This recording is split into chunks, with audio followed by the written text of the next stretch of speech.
Hi Music 595 students. I'm here by a roundabout in Provo, Utah. I want to talk to you today about indeterminacy in scoring throughout the ages, and particularly in the latter half of the 20th century and into the 21st century. I wanted to start here because I'm dealing particularly in a roundabout situation with a lot of indeterminacy. You see, I've got a sign here for pedestrian crossing. There's a yield sign back there. There used to be on the other side of the street, before there was a roundabout, a stop sign, but there was nothing in this direction, moving east to west, west to east. We just had to wait if we were coming from the direction of the north till no one was there. But now they've got a roundabout and there's yield signs all around, and everybody sort of wonders, okay, who do I yield to, when and how far away do they have to be, that sort of thing. Now if you go down the street this way, you have traffic lights. They're much more determinate because it says stop, go. The yellow is one of those slightly indeterminate notations, we'll say. And in that direction, the same thing. I see all kinds of other signs along the way. You can't see it from here, but there's a one-way sign and so forth. These are all ways of determining our behavior and allowing a certain amount of decision-making on our part, going back to the notion of risk management that we talked about in the previous video, I think, with respect to copyright. These times in which we live, in this COVID-19 era, similar to this, we have signs, recommendations, rules, things we're supposed to do, things we should consider doing or not doing, and so forth.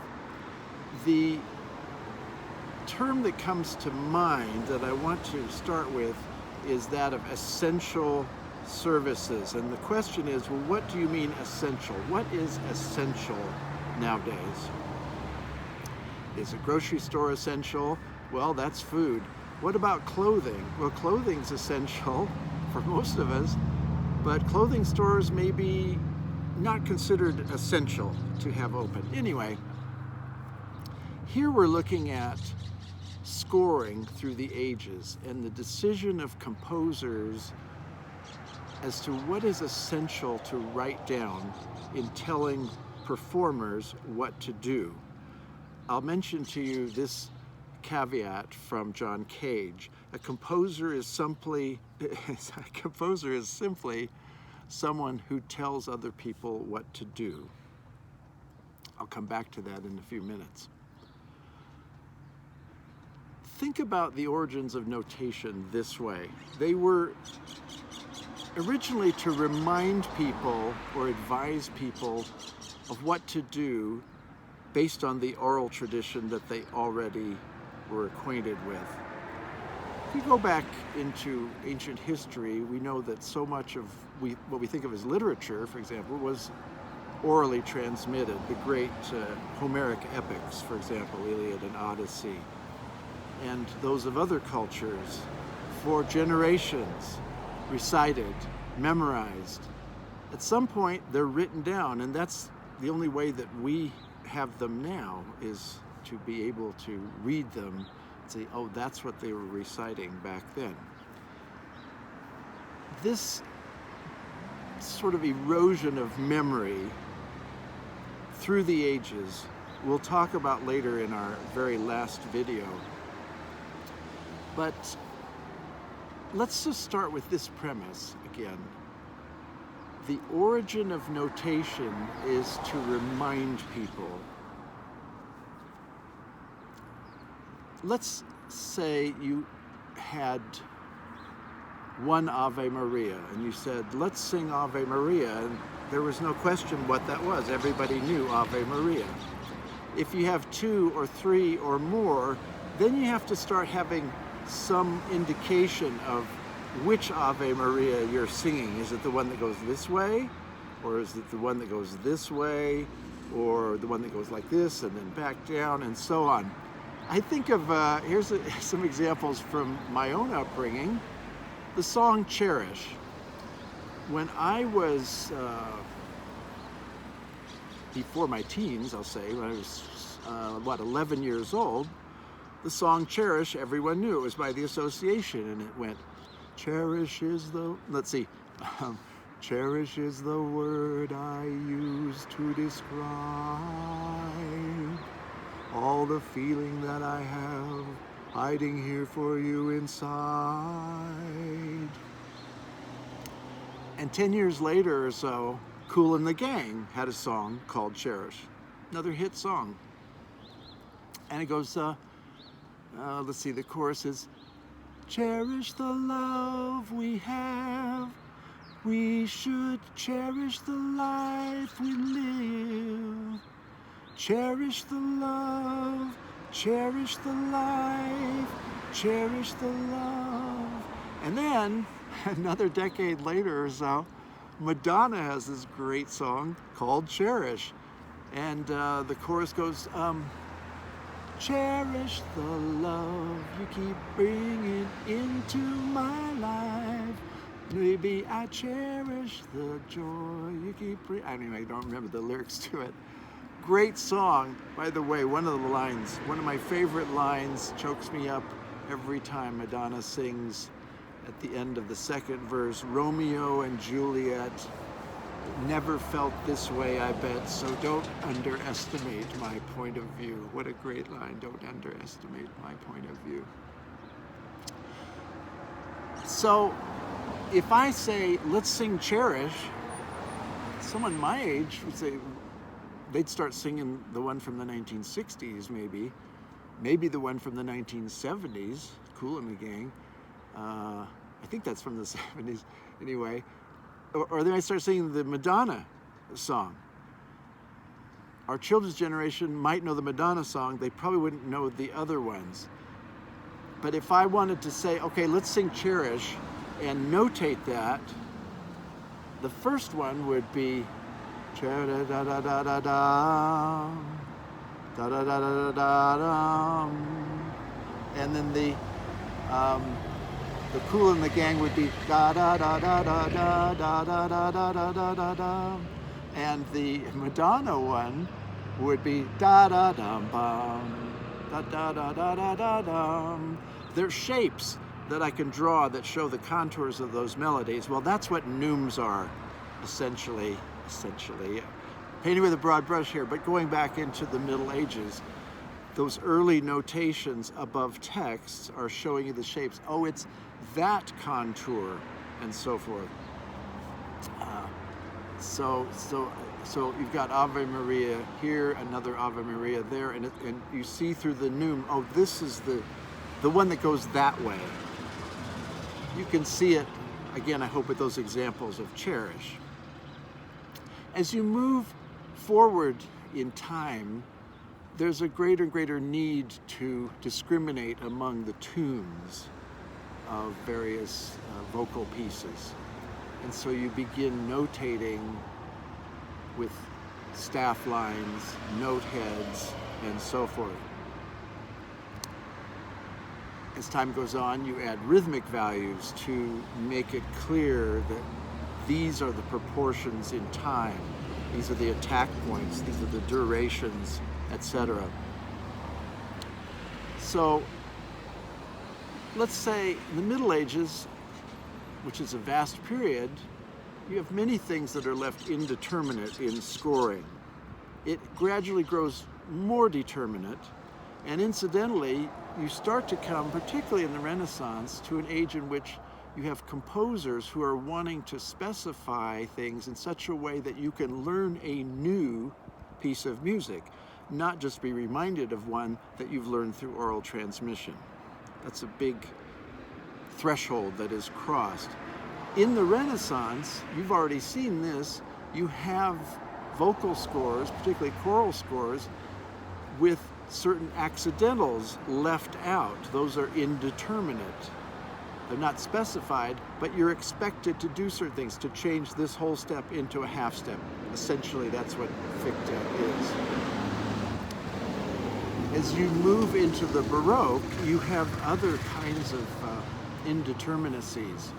We still don't have dynamics, for example.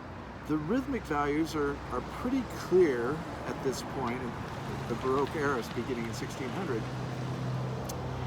But you have, figured bass. You know that you have a bass line, and the keyboard player, whether harpsichord or organ, they're supposed to supply, based on numbers written under the note heads, the chords. They could double whatever they needed to, felt like doing. They could voice the chords however they wanted. So that's a kind of indeterminacy. You also know there's lots of indeterminacy in the melodic lines themselves. That is to say, you're supposed to ornament in various ways, and you have whole tracts, whole treatises that are written about ornamentation. Here's what you should do in this situation. Here's what you should do in that situation, and so forth. All right, you move into the classic era, and you get greater use of ornamentation. The use of, for example, the so-called fioritura, that is in vocal passages of operas. And so a vocalist might be expected to create this very florid, very intricate, virtuosic line out of a few note heads. So that's a kind of indeterminacy. It's not written, in other words, in the score, but it's expected in the execution of the music. You also have this great innovation, I guess you'd say, in the classical era, the cadenza. So in concerti, for instruments now, getting out of the vocal realm, you reach a point, say in the first movement of a concerto, recapitulation, you get to a cadential 6/4, and there's a fermata over that cadential 6/4 in the score. The fermata, by the way, is its own kind of indeterminate notation. It's like, hold this for the time that seems appropriate based on the number of players or the context of the music itself.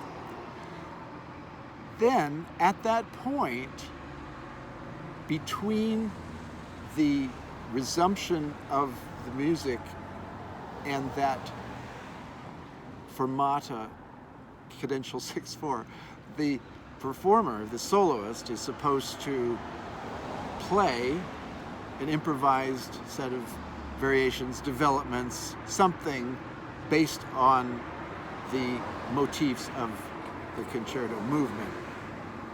This was very messy, and in time a couple of things happened. One, you had composers, sometimes B-list composers, but people that were good enough would be writing concerti to play, to learn and play in certain concertos by other composers. That was a bit of a cottage industry. And then you had composers saying, you know what, I'm just going to write my own. I don't want to leave this in anybody else's hands to create the cadenza, whether the performer or some B-list composer. I'm going to write my own cadenza. And that was kind of the end of that old tradition. Happened in the 18th century, essentially. As you move into the 19th century, really everything we think of as determinacy in scoring is there. We had at the end of the Baroque, for example, the introduction of dynamic markings. And as we've seen before, there was a gradual inflation in the dynamics. So initially it was pianoforte, and that was the name of the new instrument, the pianoforte. Soft, loud. And then we say, pianissimo, fortissimo, and so on. And as you move on, there's greater and greater care taken with dynamics and the shaping of dynamics through, we call them hairpins, or these crescendo, diminuendo markings, and so forth.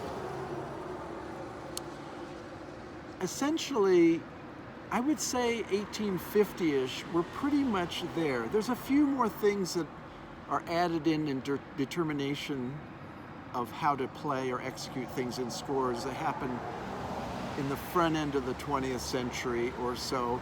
More and more interest in bow markings, up bow versus down bow in the scoring, I would say, certainly in orchestral scores. I'm thinking of Stravinsky in particular. Certain nuances, and then So much changes, as we've talked about before, with the Great War. World War I beginning 1914. There's a shaking up of that snow globe we've talked about before. And then things have to settle again. Then you have that horrendous sequel that was worse in some ways, not as bad in other ways, but at least as dramatic as the Great War, and that was the sequel, World War II. At the end of the Second World War, so the middle of the 20th century, particularly right in 1950, 5 years after the end of the war, you have composers beginning to say, you know what, let's reverse the trend in determinacy in notation. Let's go back. Now, there were, I think, 3 general causes for that have to do with changes in thought of different kinds in the 20th century. One would be changes in cosmology, a sense of how the universe is put together, how things relate to one another, and so forth. Even the notion of relativity affects our sense of what is stable, what is open-ended, and even the notion of chaos, which allows us to have a sense of a small event far away, potentially influencing a greater event at a long distance from that. The so-called butterfly effect, you can read about that. So this sense that there are a lot of things taking place that are deterministic that we weren't really thinking of before. Earlier on, you think of a roll of the dice. You think of that as a random thing, and the dice spill on the table, and it's just random how they land. But nowadays we realize, oh, well, that could have to do with, the beveling on the corners of the dice, how much they've been used, their weight, and the person releasing the dice, how well they slept last night, what they had for breakfast. Decisions that might have been based on distraction or some impulse, whatever, neuronal firing that we really can't account for. That has to do with how they're let go and the force with which they're let go, and all these things. We realize now that we're in this unbelievable cobweb of chain of influence. Not a great metaphor, an unbelievable cobweb of interacting influences, okay? We're conscious of that now. And so we realize, as composers, if we turn things over to performers, we might get some very interesting results that we had not foreseen, and we would not want to have dictated in some ways. Now, the second change in the 20th century is a change in aesthetics, and this has to do with a greater global consciousness on the one hand, that is realizing, oh yes, there are diverse languages, and they're all significant in one way or another. It's not like you hear, let's say Chinese. For someone who's a native English speaker, you don't say, oh, that's gibberish, that's nonsense. You realize, oh, there's an order there that I don't understand. And I will accept that it is beautiful, and maybe I need to change my perception of that. I often refer to the crocodile hunter principle. Steve Irwin, the crocodile hunter, passed away early in your lifetimes, I suspect. But I got to enjoy many, many shows of his, and you know that he would pick up the oddest looking creature and look at it and say, what a beauty! She's gorgeous. Everything was beautiful to him. I think that's a divine way of looking at things. He was quite masterful in that, and I always trusted him to recognize beauty that I hadn't really perceived myself before. So that's another aspect to this change, a sort of rebellion against determinacy as it had existed up until the mid-20th century.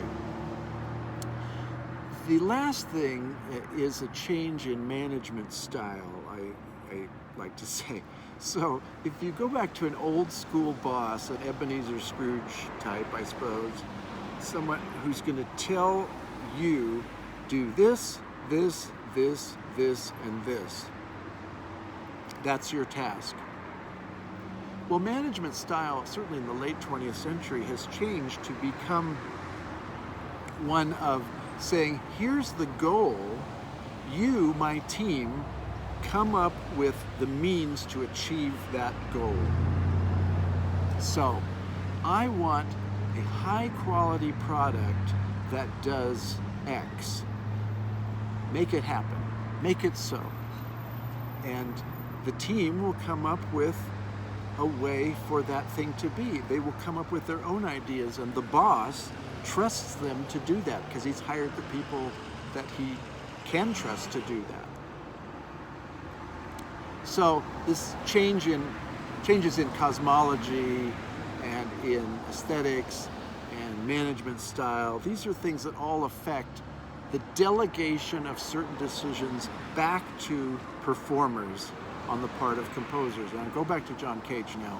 Cage said, a composer is someone who simply tells other people what to do, and then he said, I believe there are better ways of getting things done.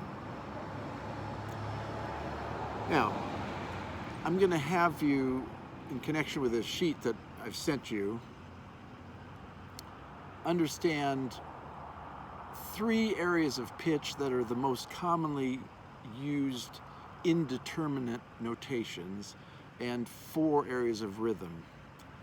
These aren't, this list itself is indeterminate. This is not a hard and fast list. This is not a set of commandments or anything like that.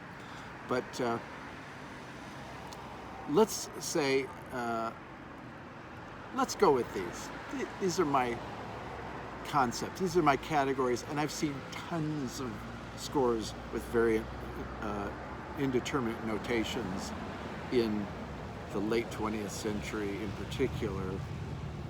By the way, there is a book that is a great catalog of these things published by University of Illinois Press, I think in the 1970s, maybe 1970s, I think, by Howard Risatti, R-I-S-A-T-T-I, called New Music Vocabulary, and it gives lots of these notations. By the way, most of them indeterminate notations, how to show this general idea for the performer to realize. And in some cases, it's more determinate. So, for example, we rarely in music, before the mid-20th century anyway, would notate the speed of a vibrato, for example, or how breathy a tone might be. Composers began to be more conscious of aspects of music that were maybe once considered noise or impertinent in some way, and now say, oh, let's shape these as well. Let's start to create new contours and gestures out of these things that we hadn't determined in the scores beforehand. So there's some of that going on, but let's talk about pitch and indeterminacies in pitch, the most common things. Well, one of those indeterminacies would be, I'd say, neo-Neumes. If you take away note heads and staff lines and you write shapes, you say, okay, you, the flutist, play this line. And the flutist can come up with however he or she wants to realize that. The details of that are left up to them. And you, the composer, said, I just want this kind of thing to happen, but you do it your way. And so simply having lines that are shapes as the Neumes of old were, handing those to the performer and saying, do this. This kind of thing works great in vocal, of course, where the pitch continuum is there always, and it's quite adaptable to different vocal registers and ranges. Another would be, other indeterminacy of pitch would be to have reduced staff lines, especially just have one staff line it's not even a staff, I guess, one line that's showing you the middle range, and above that or below that you're playing notes at varying distances that you're going to interpret the details of based on your instrument and your abilities. And the composer has created a contour there for you, but you realize the details in pitch. The third thing is one of my favorites, and that is a stem with an arrow on it, an arrowhead at the top or on the bottom. So pointing up, it means highest note possible. Pointing down, it means lowest note possible. This is not really useful, that latter one anyway, for instruments, because the instrument has its bottom note. You don't have any variant there. But the highest note with many instruments, and definitely with voices and most non-fretted stringed instruments, can be quite variable. And so in choral context, you can get some wonderful bands of sound by saying, okay, you section, all of you sopranos sing the highest note possible, all of you basses sing the lowest note possible, and you get some amazing sound. And you couldn't get these sounds, by the way, using the conventional notation that had preceded it. You could only have these sorts of specifications to get the sound you want. So I want to make that clear, that indeterminacy is not saying, hey, whatever.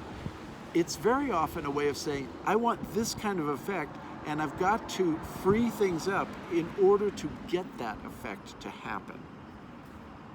So those three areas of pitch, so we got the neo-neumes, reduced staff lines, and the arrows up and down. With respect to rhythm, I think of four categories here. One is boxes or brackets of notes. You've got the pitches there. You've got, I use brackets a lot, but boxes are used by many composers too. And it might be play these in any order, but it usually means play them with whatever differences in duration you'd like. And sometimes it's written right as fast as possible. Some instruction is given about how to deal with those rhythmically, even though the pitches are specified. So that's one type for sure. A second type would be what I'd call modified common practice notation. This is where you show longs, shorts, very longs, very shorts, but none of the specific proportions that you get in this common practice period notation that evolved up into the middle of the 20th century. For this kind of thing, go to my website. You can see a number of these things in my own music, but I would look at the piece called Spell for solo flute, and you'll see in the key to the notation there, I think the score contains that online, but you know, if you have a note head, that's a medium length note, filled in note head, I should say. If you have a filled in note head with a line after that, it means it's a longer note head. Excuse me, a longer note value. If you have a note head with a stem and tail on it, that's a short note. And if you have a note head with a stem and a tail and a slash through the stem and tail, that is a very short note. The modification of the grace note notation that you know. Okay. Some kind of modification, as I say, of common practice period notation in rhythm. Another would be just proportional notation.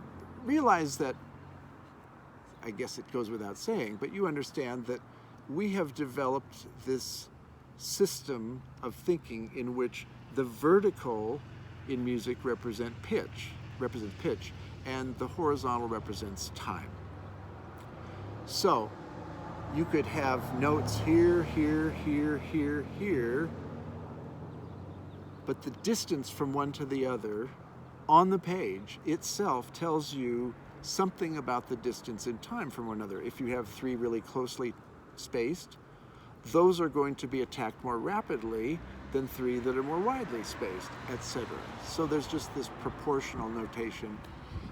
And the last type of rhythmic notation I want to mention has to do with the specifying of time lengths. You see this in early Morton Feldman chamber scores or piano scores in particular, and you see it in Penderecki's first string quartet. Other people have done this too, and I've done it in Music of Mine. Either saying, here's a span of time, do these things within that span of time, 20 seconds or something. Or you might actually, as in the pieces I was referring to a moment ago, you actually have a grid where you're showing seconds ticked off. So it's kind of like bar lines, but it's actually chronometric, saying here are the specific seconds clicking away. So those four rhythmic things, we have the boxes or brackets, you've got modified common practice, you've got proportional, and then you have some kind of time grid or pulse markings, that sort of thing. All right, that's just a real brief introduction to indeterminacies of notation with respect to pitch and rhythm in the latter part of the 20th century and now into the 21st century. I hope you're having a great day and that you're figuring out how to deal with the various indeterminacies in your life at this moment. I'm looking forward to speaking with you in person again at some point. And I'd like to get away from this intersection, maybe to a quieter spot sometime, say 5 seconds from now. Bye.